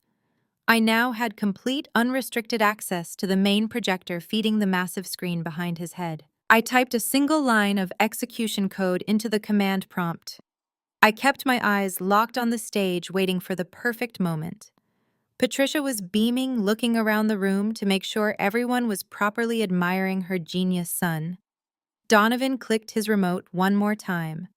A new slide appeared displaying a massive towering bar chart that supposedly represented his secure offshore holdings. "Look at these numbers," Donovan said, pointing grandly at the fake graph. "These are our secure assets safely housed in international digital vaults. This is the definition of absolute financial certainty. We are ready to take on the Pentagon portfolio tomorrow morning." I took a slow, quiet breath and pressed the enter key on my laptop. The massive digital screen behind Donovan instantly glitched. A horrible loud screech of audio feedback tore through the ballroom speakers, making several defense contractors wince and cover their ears. The sleek blue corporate graphics shattered into millions of jagged pixels. The upward trending charts dissolved into digital static. Donovan froze, his confident smile completely dropping off his face. He frantically mashed the button on his remote, but the system was entirely dead to his commands. A collective gasp rippled through the audience as the screen went completely black for 2 seconds. Then a blinding, flashing red light illuminated the entire ballroom, bathing Donovan's face in a harsh crimson glow. A severe warning message appeared in massive white block letters across the massive screen. It was impossible to ignore. Error offshore. Money laundering detected, assets seized by U.S. Cyber Command. The silence that fell over the grand ballroom was absolute and terrifying. The clinking of silverware stopped completely. General Montgomery slowly stood up from his chair at the VIP table, his face dark with fury. Patricia let out a strangled, horrified noise and clamped both hands over her mouth. Donovan slowly turned around to look at the screen behind him. The blood drained from his face, leaving him looking like a corpse under the flashing red lights. His billion-dollar lie had just collided with reality, and there was nowhere left to run. The silence in the grand ballroom shattered into a million jagged pieces. A massive tidal wave of panicked murmurs and shouted demands swept across the room, replacing the polite corporate applause from just moments ago. Wealthy defense contractors and highly decorated military generals pushed back their chairs, standing up in absolute outrage and total confusion. General Montgomery did not say a single word, but his furious glare was enough to make the temperature in the room drop 10 degrees. Up on the stage, Donovan was completely falling apart in front of the most powerful people in the country. He grabbed the edges of the heavy wooden podium with both hands, his knuckles turning stark white as he desperately tried to regain control of his sinking ship. "Please, please, everyone remain calm," Donovan stammered, leaning so far into the microphone that his breath popped over the speakers. His voice cracked, echoing terribly across the vast vaulted ceiling. "This is simply a minor technical error. It is just a glitch in the hotel audiovisual system. We have been having frustrating issues with the projector all evening. My dedicated security team is rebooting the primary servers right now. I assure you our assets are perfectly safe and our firewalls are entirely secure. Nobody in the room believed him. The massive red warning sign continued to flash relentlessly behind him, bathing his desperate, sweating face in the harsh crimson color of his own guilt. The words offshore money laundering hung in the air like an executioner's blade. Patricia was standing near the front VIP table, her entire body rigid with absolute panic. She frantically scanned the room looking for anyone to blame for the catastrophic public failure of her golden child.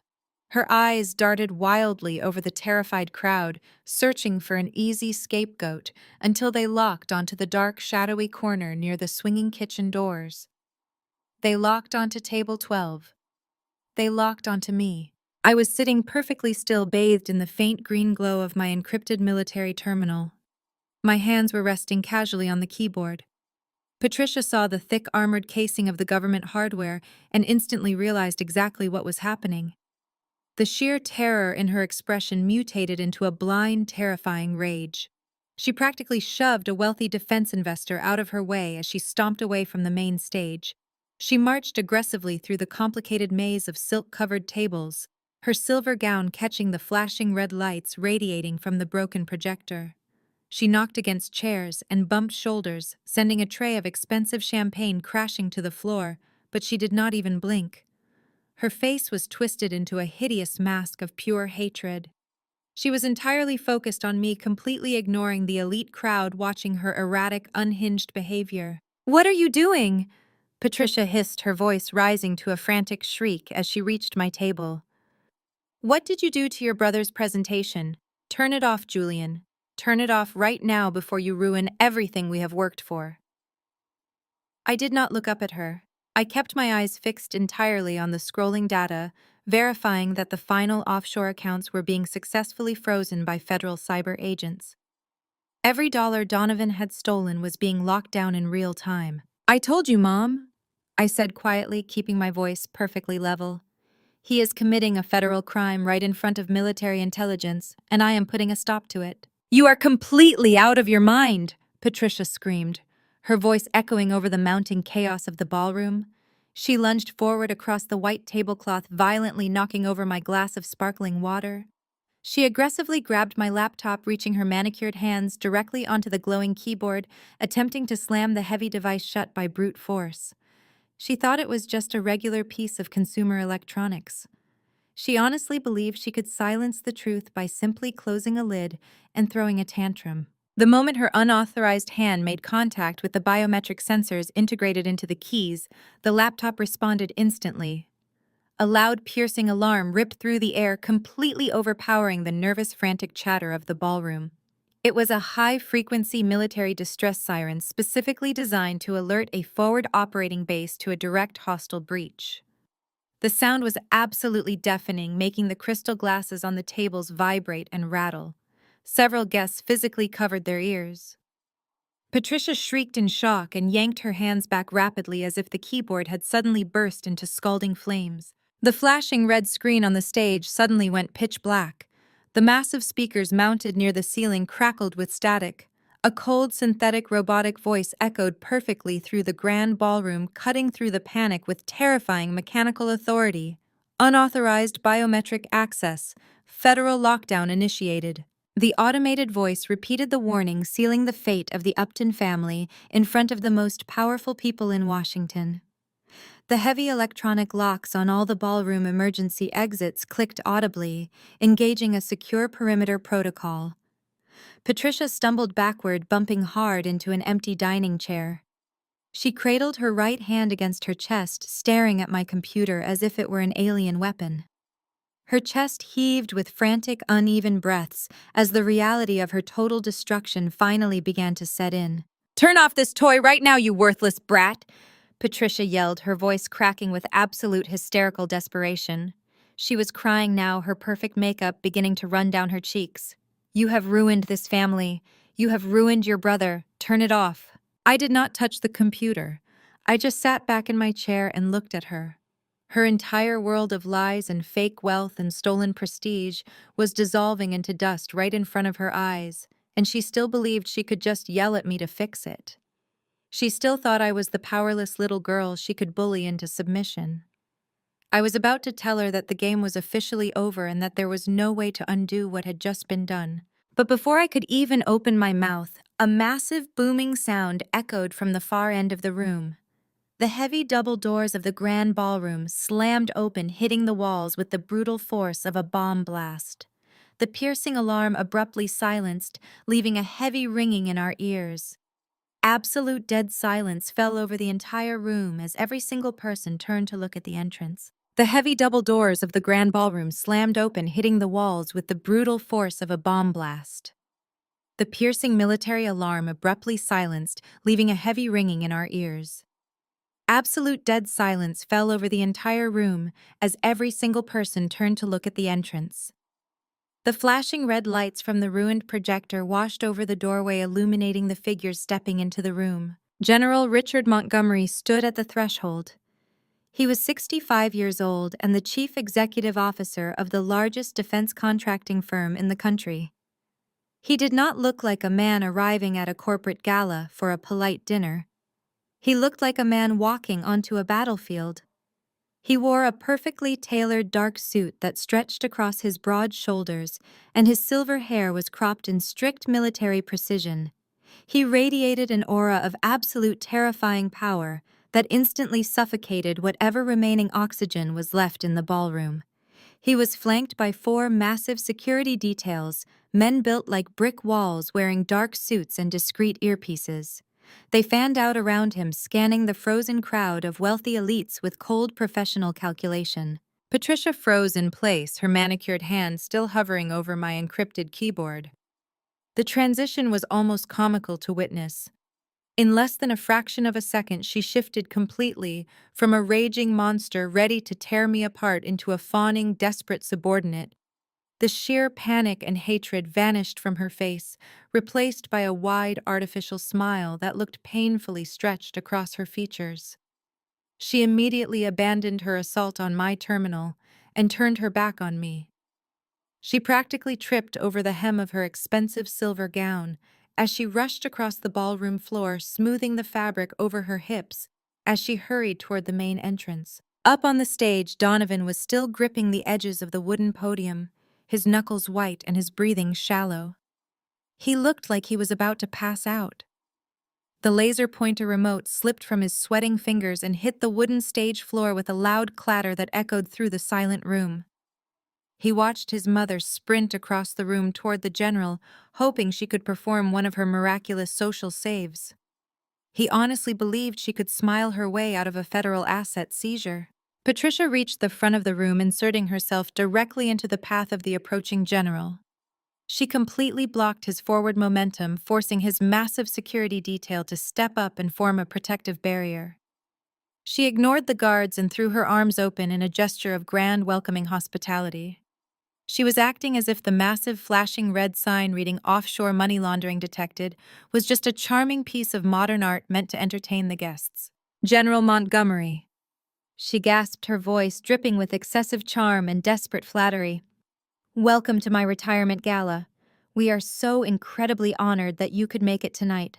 Please, I beg you to ignore the minor technical glitch happening up on the stage. We are having the most frustrating issues with the hotel audiovisual equipment. But do not worry about a thing.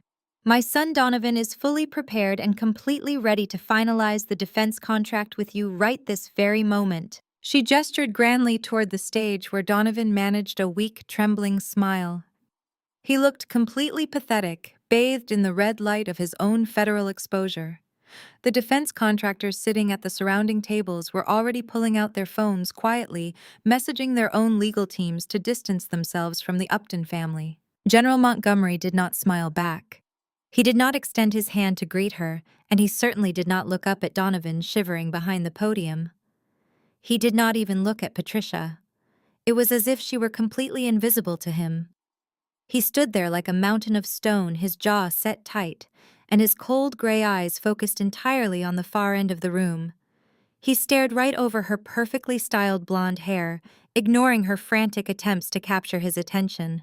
His intense gaze swept past the VIP tables, past the glittering crystal chandeliers, and past the terrified hedge fund managers holding their breath. He was searching for something very specific. His eyes cut through the shadows and locked directly onto table 12, right next to the swinging kitchen doors. He found exactly what he was looking for. He found the young black woman sitting calmly in the darkest corner of the room, her hands resting gently next to a glowing military terminal. I did not break eye contact. I held his gaze with the absolute unyielding confidence of a cyber command operative who had just successfully executed a classified federal takedown. I did not need to wear a uniform for him to recognize who was truly in charge of this room. Patricia stood there with her arms still awkwardly extended, waiting for the general to acknowledge her grand welcome. She noticed that he was completely ignoring her, and she slowly turned her head, following his line of sight all the way to the back of the room. When she realized he was staring directly at me, her face twisted into a mask of pure confusion and rising panic. She could not comprehend why the most powerful man in Washington was completely ignoring her to look at the daughter she had just called a worthless brat. General Montgomery finally spoke. His voice was a deep, gravelly rumble that carried effortlessly across the dead-silent ballroom. It was a voice accustomed to giving orders that resulted in life or death consequences. He did not raise his volume, but the absolute authority in his tone made several wealthy executives physically step back away from him. "Move out of my way, Patricia," he barked, his voice cold and hard as steel. Patricia flinched as if she had been physically struck. Her fake smile completely evaporated, leaving her looking old and terrified. She stumbled backward, her silver heels scraping against the polished hardwood floor as the four massive security details stepped forward, forcing her out of the general's path. She bumped into a nearby table, sending a handful of silver forks clattering to the ground. She did not even attempt to recover her dignity.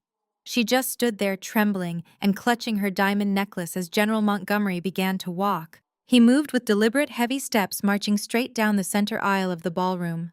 The crowd parted for him like water-wealthy socialites and arrogant corporate directors, scrambling to pull their chairs in and get out of his way. The smell of expensive roasted filet and expensive perfume mixed with the sharp scent of raw fear. He did not spare a single glance for the stage where Donovan was slowly realizing that his billion-dollar dream was officially dead.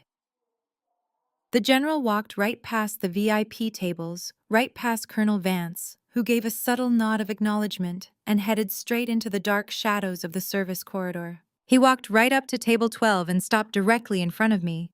The swinging kitchen door was propped open slightly, but not a single waiter dared to walk through it. The entire room was holding its collective breath, watching the most powerful defense contractor in the nation stand before the woman Patricia had hidden in the back corner. I slowly closed the lid of my laptop.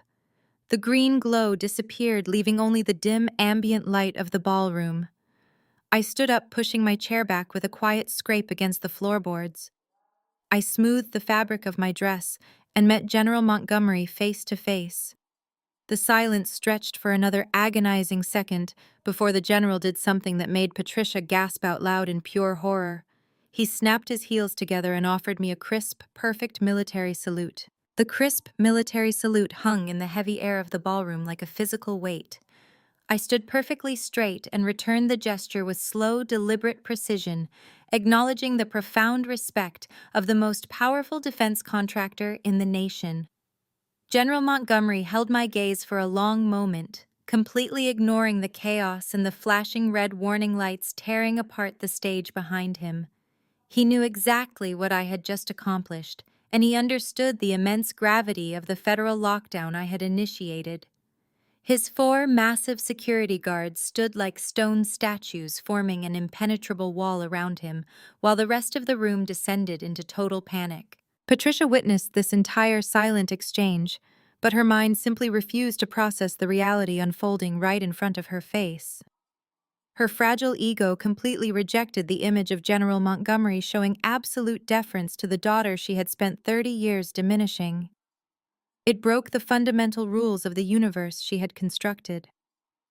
Instead of accepting defeat and realizing her precious golden son was about to be arrested for international money laundering, Patricia doubled down on her desperate delusion.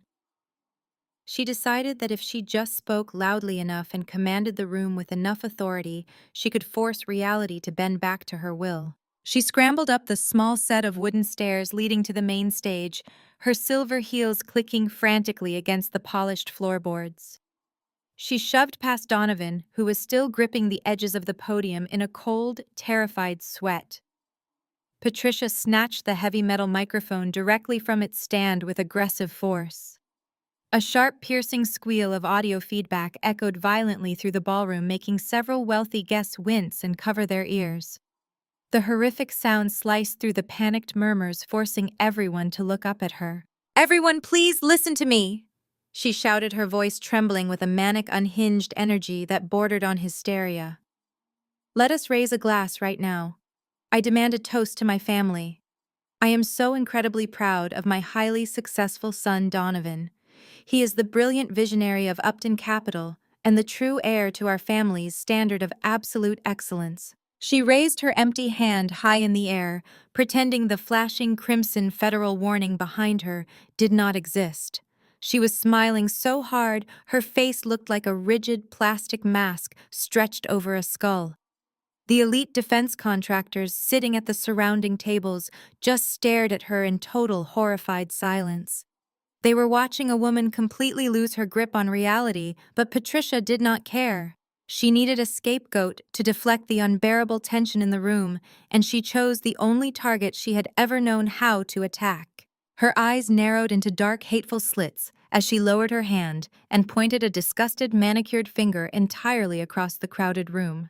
She pointed directly past the crystal chandeliers and the towering floral centerpieces right at table 12. She pointed right at me. "Let us celebrate real success tonight," she spat into the microphone, her voice dripping with pure toxic venom. "Let us celebrate those who actually build wealth and power. Except for that low-ranked soldier hiding in the back corner.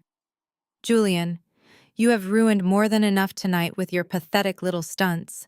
You are nothing but a jealous, bitter child who cannot stand to see her brother succeed.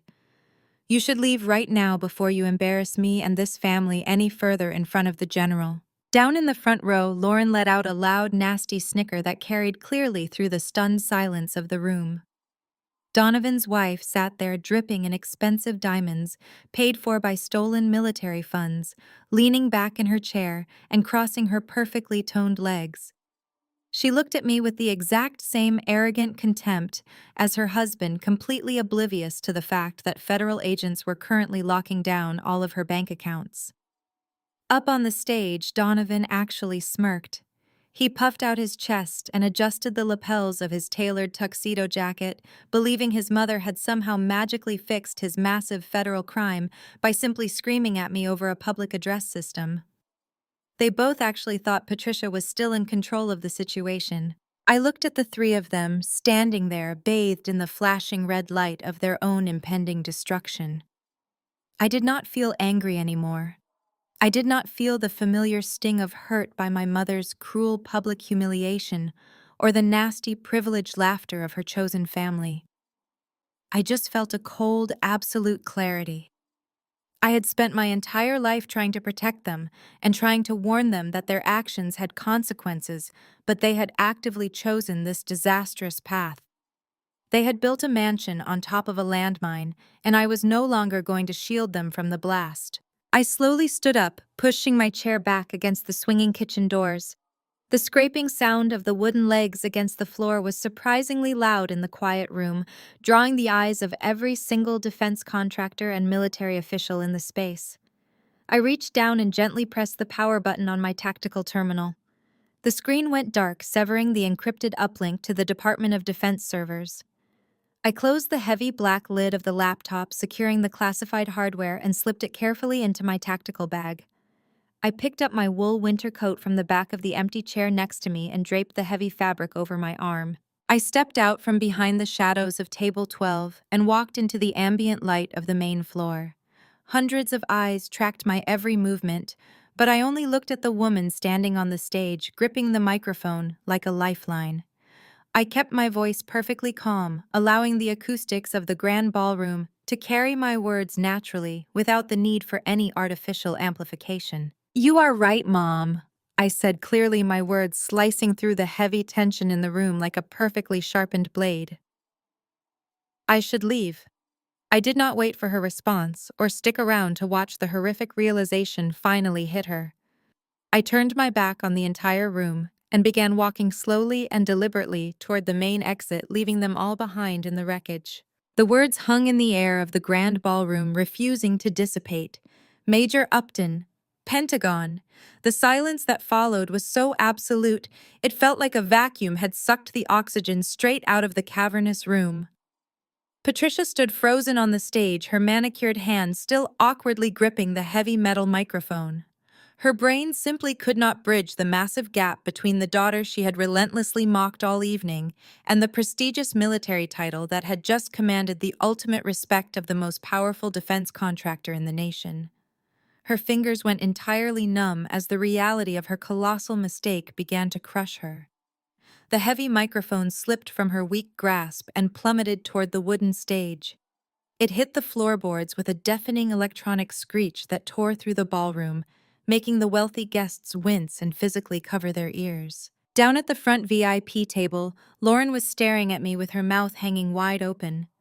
The delicate crystal wine glass she had been holding loosely in her fingers simply slipped from her grasp and crashed onto the polished marble floor, shattering into 100 glittering pieces. The expensive red wine splashed across the white tiles, looking exactly like a pool of fresh blood. But Lauren did not even look down. Up on the stage, Donovan looked as if his lungs had completely forgotten how to pull in oxygen. His face was the color of wet ash, and his eyes were wide with a terror so profound it made his entire body shake. Patricia stumbled forward, her silver heels catching on the thick black microphone cord. "Major," she stammered, her voice shaking so badly she sounded like she was freezing to death. "Pentagon, General Montgomery, there must be some kind of terrible confusion here. Julian is just a low-level nobody. She is just a resentful clerk." General Richard Montgomery finally turned his massive, imposing frame away from me to face my mother. The strict military precision of his posture did not waver for a single second, but his cold gray eyes blazed with a fury so intense it made the temperature in the room drop another 10 degrees. "Are you completely insane, Patricia?" he demanded, his deep voice carrying a lethal, undeniable edge that made his surrounding security details tense their broad shoulders. "Your daughter is not a desk clerk. She is the head of United States Cyber Command Threat Assessment.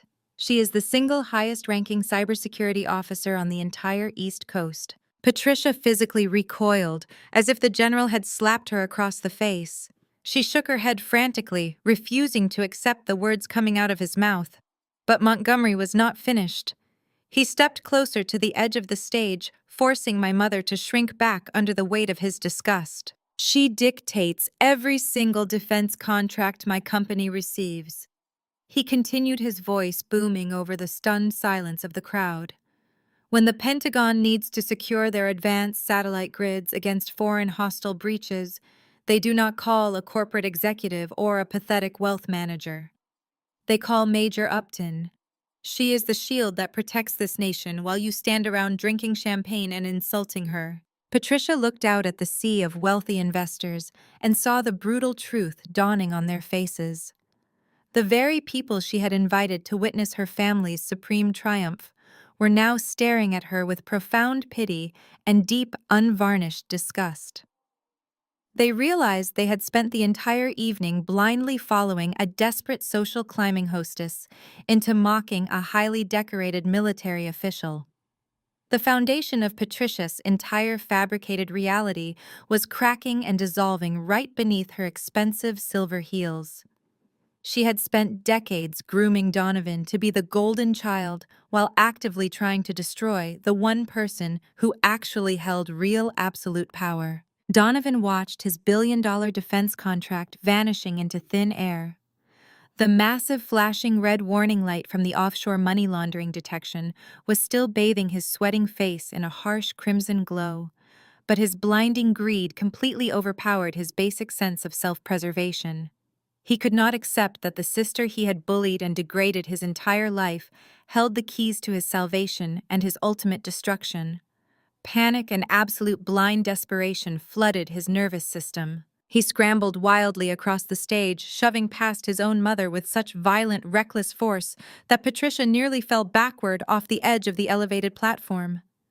He practically threw himself down the short wooden stairs, his tailored tuxedo jacket flapping wildly behind him as he rushed toward the general. "General Montgomery, please, you have to listen to me," Donovan pleaded, his voice cracking with pathetic hysteria as he rushed forward. "There must be a catastrophic mistake here. Look at her. She is just a grunt. She has always been a jealous loser who cannot stand to see me win." He waved his shaking hands frantically, trying to dismiss my entire existence while stepping desperately into the general's line of sight. The four massive security guards immediately stepped forward, placing their hands on their holstered weapons, ready to neutralize Donovan if he took one more aggressive step, but Montgomery held up a hand to hold them back. Donovan did not even notice how close he had just come to being tackled to the ground by federal agents. He was entirely consumed by the desperate need to save his fake empire. "Anyway, we do not need to talk about her," Donovan stammered, wiping the heavy sweat from his forehead. "About my hedge fund contract and the offshore asset integration, I have the final paperwork printed and ready to sign right now. We can finalize the transfer tonight just like we planned." Donovan was panting heavily, sweating through his expensive silk shirt, begging a man who was already looking at him like a convicted federal felon. He reached frantically into his tuxedo jacket pocket, trying to pull out a gold-plated fountain pen, honestly believing he could just force the massive defense deal through by sheer arrogant willpower and a fast-talking sales pitch. He opened his mouth to spout more empty financial buzzwords and insult my military service one more time. I did not move from my position facing the general. I did not raise my voice or break my calm professional composure. I simply raised my right hand and held up a single index finger. The gesture was incredibly small and completely effortless, but it carried the crushing weight of absolute federal authority. Donovan saw my finger go up and his mouth snap shut instantly. The arrogant, desperate words completely died in his dry throat, leaving him standing there in the middle of the grand ballroom, totally silenced and utterly powerless. Donovan stared at my single raised finger, unable to force a single word out of his dry throat. His entire body trembled uncontrollably as the reality of his situation finally crushed the last remaining fragments of his massive, fragile ego. But before the heavy silence in the grand ballroom could even settle, the massive double doors at the main entrance were thrown violently open once again. This time it was not a single general stepping into the room. A dozen federal agents wearing full tactical gear stormed into the glittering ballroom. The heavy thud of their combat boots against the polished hardwood floor sounded like a military drumbeat marching straight toward the stage. They wore dark windbreakers with the bright yellow letters of the FBI printed boldly across their broad chests. Their tactical vests were heavy with secured weapons, and communication radios crackled with harsh static, cutting through the quiet room. The elite guests completely lost their minds. The wealthy defense contractors and arrogant hedge fund managers who had been sipping expensive champagne just an hour ago now scrambled backward in absolute blind terror.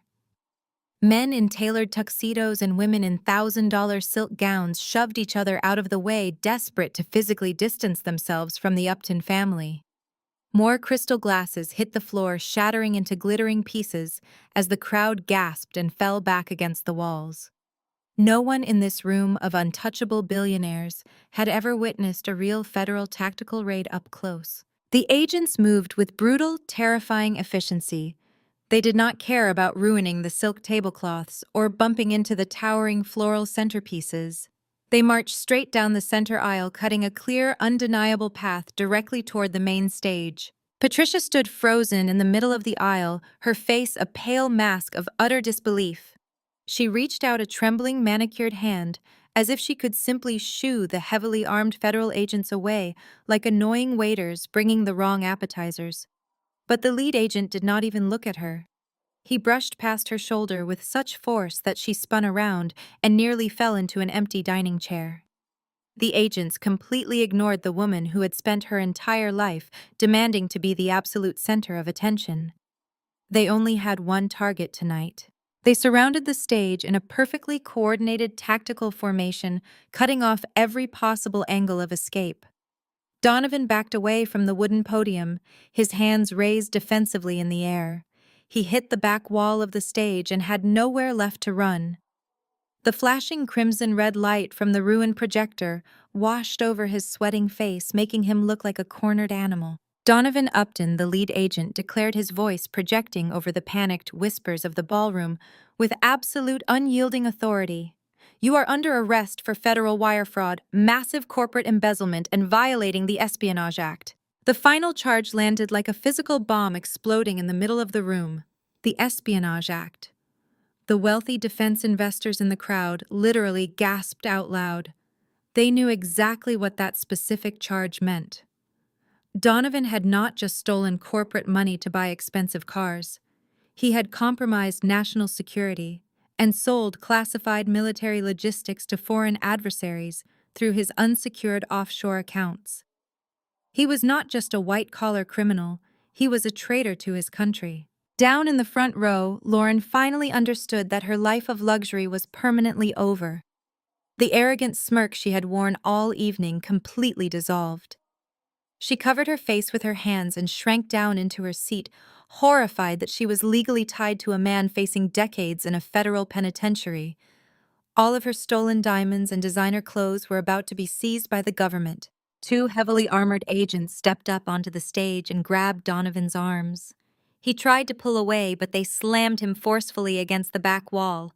The harsh metallic click of the heavy steel handcuffs locking securely around his wrists echoed sharply through the quiet room. The sound completely broke him. The arrogant corporate titan who had spent his entire life looking down on everyone else completely vanished in an instant. Donovan began to scream. It was not a defiant shout of anger, but a pathetic high-pitched wail of absolute terror. His knees gave out completely, forcing the two agents to physically hold up his body weight. He started crying hysterically, tears and sweat pouring down his face as they yanked his arms behind his back. "Mom," he screamed, his voice cracking like a terrified, helpless child. "Mom, please do something. Call your lawyers, call the senators. You cannot let them do this to me. Tell them who we are." Patricia just stood there, leaning heavily against a dining table, completely paralyzed by the shock of her social destruction. Her golden child, the perfect heir to her imaginary empire, was being treated like a common, dangerous criminal right in front of her most important peers. She looked around the room and saw the absolute disgust on the faces of her country club friends. She had no powerful senators to call. She had no favors left to pull. Her entire world was dead, and she could do nothing but watch it burn. Donovan realized his mother was entirely useless. He twisted his head around, struggling against the tight iron grip of the federal agents searching the room with wild, desperate eyes. He looked past the flashing red lights and the wall of tactical vests and saw me standing near the exit holding my wool winter coat.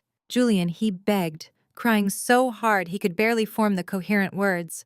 "Julian, please tell them it is a massive mistake. Tell the general you made an error in your computer system. You can fix this. You are my sister. You have to fix this right now." I stopped my walk toward the heavy double doors. The entire ballroom was watching me, waiting to see what the head of United States Cyber Command would do. I slowly turned around to face the stage. I looked at the pathetic, sobbing man who had spent 30 years making me feel completely worthless. I looked at the arrogant brother who had stolen millions and endangered lives just to fuel his own massive ego. I did not feel sorry for him. I did not feel an ounce of pity for the tears streaming down his red face. I simply crossed my arms over my chest and stared right into his terrified, pathetic eyes. "I told you to be careful about those unsecured offshore servers, bro," I said, my voice carrying clearly through the silent room, completely devoid of any sympathy or emotion. "But you told me a lowly grunt did not know anything about high-level business. I guess the federal government disagrees." The heavy silence that followed my words hung in the air like a thick, suffocating blanket. Donovan stared at me with wide, terrified eyes, his brain completely short-circuiting as the federal agents jerked his arms higher up his back. But before he could even process the absolute destruction of his entire life, a new chaotic sound erupted from the front of the ballroom. Down on the polished marble floor, Lauren was having a complete and total psychological breakdown. The blinding reality that her limitless black credit cards and private offshore accounts were permanently gone had finally penetrated her thick skull. She looked at the dozen heavily armed FBI agents swarming the stage, and the illusion of her pristine, untouchable billionaire lifestyle shattered into a million jagged pieces. Lauren was a survivor in the most parasitic sense of the word. She had attached herself to Donovan exclusively for his money and his status. Now that the federal government was actively tearing his empire to the ground, she did not hesitate for a single fraction of a second to sever the cord. She physically backed away from the stage, stumbling over the heavy fabric of her $1,000 silk gown. She pushed her dining chair backward with such aggressive force that it crashed loudly into the table behind her, spilling half-empty champagne flutes onto the lap of a wealthy defense contractor. Lauren did not even notice or care. She looked up at Donovan, who was currently sobbing and begging for his mother, and her face twisted into a mask of pure, unadulterated revulsion. "I did not know anything," she shrieked, her voice echoing shrilly off the crystal chandeliers in the vaulted ceilings. She frantically waved her hands in the air, desperate to physically distance herself from the man she had married just 2 years ago. "I come from a highly respectable family," she screamed at the lead FBI agent, who was currently reading Donovan his Miranda rights. "My parents are good people. He lied to me about everything. I thought he was running a legitimate wealth management fund. I had absolutely no idea he was committing federal treason." Up on the stage, Donovan stopped crying for a fraction of a second and looked down at his wife. The sheer betrayal in his eyes was almost pathetic to witness. He had bought her loyalty with stolen defense funds and blood money, and now she was throwing him directly under the bus in front of the most elite social circle in the city. "Lauren, please." He begged, his voice cracking into a miserable, pathetic whine. "Do not do this, Lauren. Tell them I am a good man." But Lauren was completely deaf to his desperate pleading. She was already aggressively pulling at the ring finger of her left hand. She gripped the massive 6-carat diamond engagement ring that Donovan had purchased with embezzled corporate assets and ripped it off her finger like it was burning her skin. She wound up her arm and threw the heavy diamond directly at Donovan's chest. It hit his expensive silk tuxedo shirt with a dull thud and bounced off, rolling aimlessly across the wooden stage floor before settling near the toe of a federal agent's combat boot. "I want an immediate divorce!" she screamed, completely unhinged, her perfect composure entirely destroyed. "Do not even think about touching me with those handcuffs. I am a victim here. He manipulated me." Lauren turned her back on her husband, completely washing her hands of the Upton family entirely. She grabbed the heavy layers of her designer skirt and began power walking down the center aisle of the ballroom, heading straight for the emergency exit doors. She kept telling the stunned socialites and corporate executives to move out of her way, insisting loudly that she needed to call her father's private attorneys immediately to begin drafting the divorce papers. She held her chin high, desperately trying to salvage whatever tiny shred of social dignity she had left. But the federal government was not quite finished with the Upton family. Lauren had almost made it to the heavy brass double doors. She was just 10 feet away from the cool night air and her perceived freedom when 2 massive FBI agents stepped directly out of the shadows. They moved with swift, tactical precision, completely blocking her only path of escape. Lauren let out a loud, indignant gasp and tried to push her way past them, treating them like annoying valets who were standing in her way. "Move aside right now," she demanded, her voice trembling with entitled rage. "You have the man you came for. I am leaving." The 2 agents stood like solid, unmoving brick walls. They did not even flinch as she pushed against their heavy tactical vests. The taller agent looked down at her with an expression of complete professional apathy. He pulled a heavy pair of steel handcuffs from his tactical belt, and the metallic clinking sound made Lauren's entire body freeze in place. "Sorry, Mom," the agent said, his voice completely devoid of any warmth or sympathy. "You are not going anywhere tonight." Lauren's mouth dropped open. She looked back and forth between the two agents, her eyes wide with absolute pure terror. "What are you talking about?" she demanded, her voice rising an entire octave. "I just told you, I am a victim. I did not do anything wrong." The agent took a step closer, completely invading her personal space and forcing her to step backward. "Your signature is directly on every single one of the Cayman Island offshore tax documents, too," the agent stated clearly, ensuring the remaining wealthy guests heard every single word. "You are listed as the primary beneficiary on the shell corporations that facilitated the wire fraud. Turn around and put your hands behind your back." The words hit Lauren with the force of a physical blow. All the color instantly drained from her face, leaving her looking like a terrified ghost. Her legs simply gave out beneath her. She let out a sound that did not even sound human. It was a guttural, hysterical wail of pure, ugly terror that ripped through her throat. She burst into violent, uncontrollable sobbing as the two agents grabbed her arms and roughly turned her around. "No!" she screamed, fighting against their grip as her pristine, expensive world completely collapsed. "No. Please, my father is a judge. You cannot do this to me." The harsh metallic click of the handcuffs, locking tightly around her delicate wrists, echoed down the hallway. Her designer gown dragged across the marble floor as the agents pulled her forward.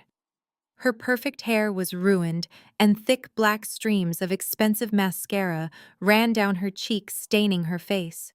She sobbed and wailed, begging for anyone in the crowd to help her, but the elite guests simply turned their heads away, acting as if she did not even exist. She was no longer a wealthy socialite.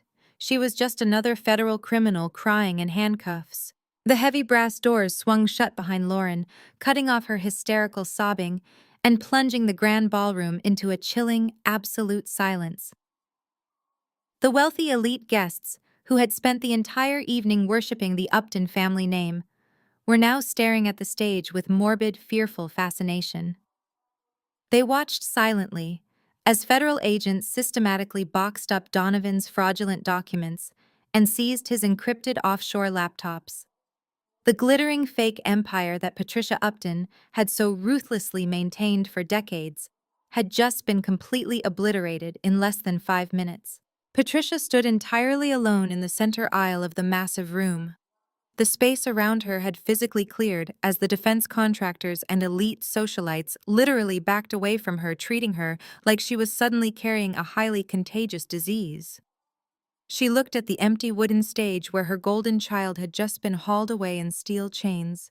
She looked at the marble floor where her daughters-in-law expensive red wine still pooled like fresh blood, and then her frantic, terrified eyes locked directly onto me. All the towering arrogance and icy condescension that had defined my mother for my entire life completely evaporated in that single instant. Her legs simply gave out beneath her. Patricia Upton, the woman who obsessed over perfect appearances and high society status, collapsed onto the hard, polished floor. She fell heavily to her knees, her extravagant silver designer gown pooling around her in a shimmering, messy puddle. She did not try to stand back up. She did not try to preserve her dignity or her precious social grace.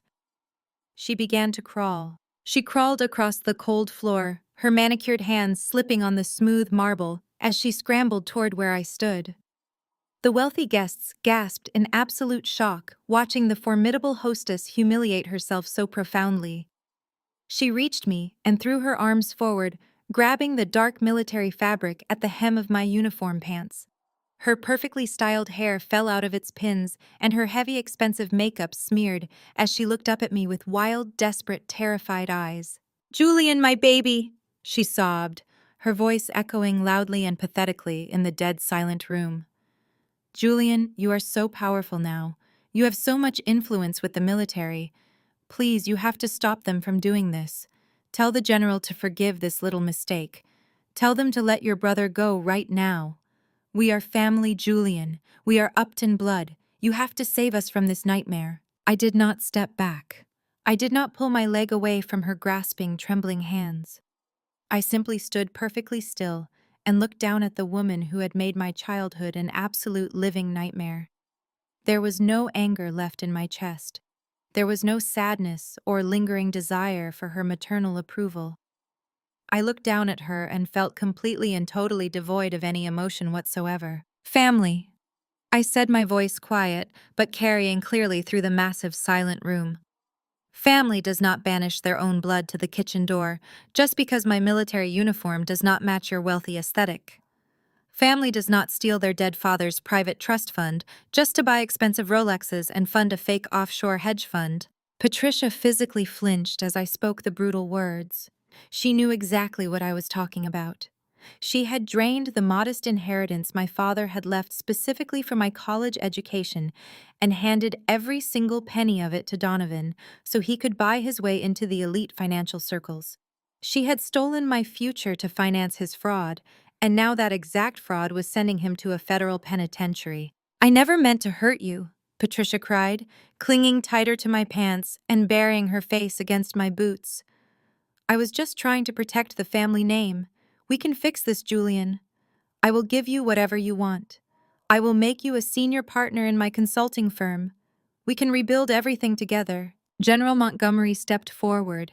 His massive polished combat boots echoed sharply on the floor as he stopped right beside me. He looked down at my mother with an expression of such absolute towering disgust that she instantly stopped crying and shrank back against the floor.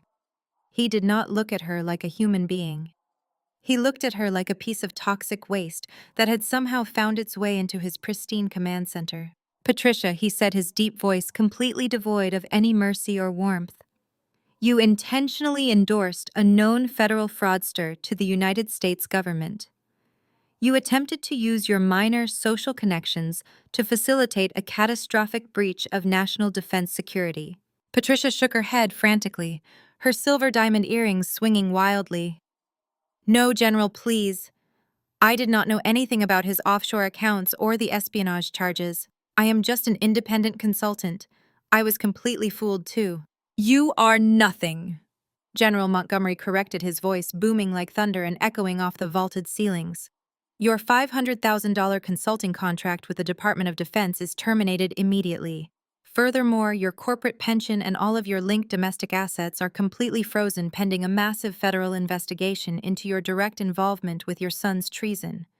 You are completely disgraced. The final words hit Patricia with the crushing lethal weight of a falling building.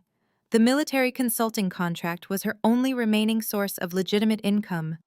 The corporate pension was her entire financial safety net. General Montgomery had just systematically dismantled her entire existence with a single authoritative sentence. No. Patricia screamed. It was a raw, terrifying sound of pure agony that tore through the silent ballroom. No, you cannot do this to me. I worked my entire life for this status. I am an Upton. You cannot leave me with absolutely nothing. But she already had nothing. I gently but firmly pulled my leg free from her grasping hands and took a step back. I looked around the room and saw the elite guests actively turning their backs on her. They were already whispering to each other, deleting her number from their phones, and planning how to quickly distance their own companies from the toxic radioactive fallout of the Upton family name. She was utterly, entirely alone. General Montgomery gave me a sharp, respectful nod. He turned on his heel and marched out of the ballroom, followed closely by his elite security detail and the remaining federal agents. I adjusted the collar of my coat and looked down at my mother one last time. She was curled into a miserable ball on the floor, sobbing hysterically into the cold marble, completely destroyed by her own blinding greed and cruelty. I did not say another word to her. I simply turned around and walked out the heavy brass double doors, leaving Patricia Upton crying alone in the dark ruins of her fake empire. The heavy brass doors swung completely shut behind me, cutting off the pathetic wailing sounds of my mother and the frantic shouting of the federal agents. The thick wood and acoustic paneling of the ballroom entrance sealed away the absolute destruction of the Upton family empire.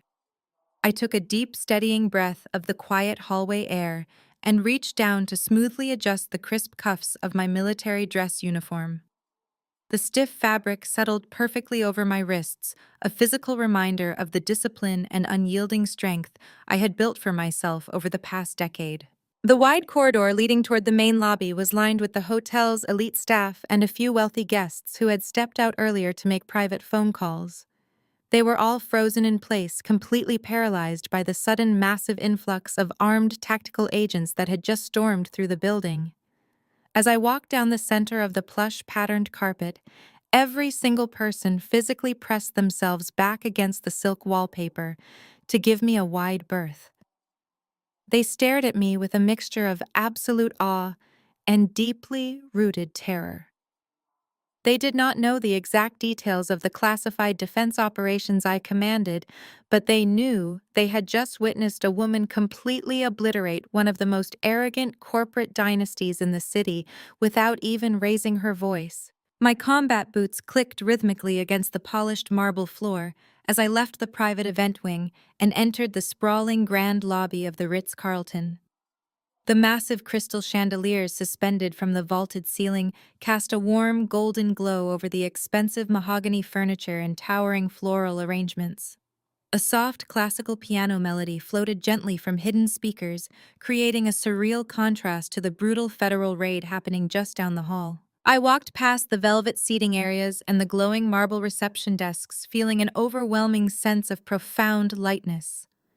The suffocating toxic weight of my family's constant emotional abuse and endless manipulation had finally been lifted entirely off my shoulders. I was no longer the designated scapegoat, or the bitter disappointment they had desperately tried to paint me as. I was exactly who I had worked so hard to become, and their toxic illusions could never touch me again. I approached the massive glass revolving doors at the front entrance of the hotel. Outside, the circular driveway was bathed in the harsh, glaring light of multiple federal tactical vehicles that had blocked off the main street. I pushed through the heavy glass and stepped out under the massive illuminated awning. The valet stand was situated just to the right of the doors. The same young valet who had been working earlier in the evening was standing stiffly behind his wooden podium. His eyes were wide as saucers as he nervously watched the grim-faced FBI agents securing the perimeter of the hotel. He clutched a large ring of luxury car keys in his trembling hands, clearly terrified by the sudden military-level escalation outside his workplace. He turned his head and saw me approaching in my decorated uniform. He immediately stood at strict attention, recognizing the undeniable authority radiating from my posture and the silver rank insignia gleaming on my shoulders. I stopped walking and reached deep into the side pocket of my uniform trousers. My fingers brushed against a piece of crumpled paper. It was the exact same $20 bill that Lauren had so arrogantly thrown at my chest hours earlier when she smugly ordered me to go park her car. I pulled the wrinkled green bill out of my pocket and smoothed it down briefly between my fingers. I walked directly up to the young valet and held the money out to him. He looked down at the $20 bill and then up at my face, his expression a mixture of profound confusion and nervous respect. I placed the money firmly into his open palm. "Keep the Porsche," I said, my voice completely calm and even over the chaotic sounds of police radios echoing from the street. "The bank is going to officially repossess it in about 10 minutes anyway." The valet's jaw literally dropped open. He looked down at the crumpled bill in his hand and then turned his head to stare wide-eyed at the sleek, expensive silver sports car currently parked illegally in the center of the VIP circle. He slowly turned his head back to look at me, completely speechless, trying to comprehend the sheer magnitude of what was happening to the arrogant couple who had tossed him those keys. I offered him a very slight knowing nod before turning my back on the hotel entirely. I walked out from under the protective covering of the entrance awning and stepped directly into the freezing Washington winter night. The brutally cold air immediately hit my face, biting at my cheeks and stinging my lungs as I took a deep breath. Thick white snowflakes were drifting down from the pitch-black sky, landing softly on my dark uniform and melting instantly against my warm skin. The freezing temperature should have been deeply uncomfortable, but as I stood there in the falling snow, I had never felt warmer or more vividly alive in my entire life.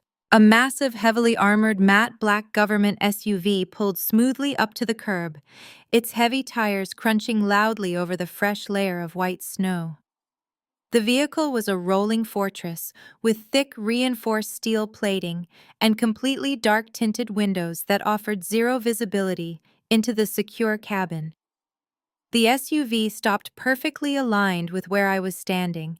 The front doors opened simultaneously, and two elite military soldiers wearing dark tactical uniforms stepped out into the freezing night. They moved with absolute flawless precision, completely ignoring the bitter cold and the swirling snow. They turned to face me, standing at perfect, rigid attention, and delivered sharp, crisp, simultaneous salutes. Their movements were a profound display of absolute respect and loyalty to my rank and my command. I raised my hand and returned their salute with quiet, deeply felt dignity. The soldier nearest to me reached out and pulled open the heavy armored back door of the SUV, revealing the warm, secure leather interior waiting for me. I stepped up into the massive vehicle, settling comfortably into the seat. The soldier firmly pushed the heavy door shut. It closed with a solid, definitive thud that instantly blocked out the chaotic sounds of the city and the freezing wind. I sat in the quiet warmth of the cabin, looking straight ahead. I did not turn my head to look out the dark window. I did not spare a single backward glance at the glowing golden windows of the Ritz-Carlton. The SUV pulled smoothly away from the curb, merging seamlessly into the dark, snowy streets of the capital. I left the shattered, weeping, permanently destroyed remains of the Upton family behind me, forever simply disappearing into the beautiful, quiet night. True worth is not defined by the people who constantly belittle you, even if they happen to be your own blood. When those closest to you choose to tear you down and manipulate your kindness, the most powerful response is not to seek their validation, but to quietly build your own undeniable success. True independence and absolute self-respect are your greatest weapons against toxic family dynamics. Once you finally realize you do not need their approval to thrive, you take back your power and rewrite your destiny on your own terms. Have you ever had to walk away from a toxic family member to protect your peace? Share your story in the comments below and subscribe for more empowering content.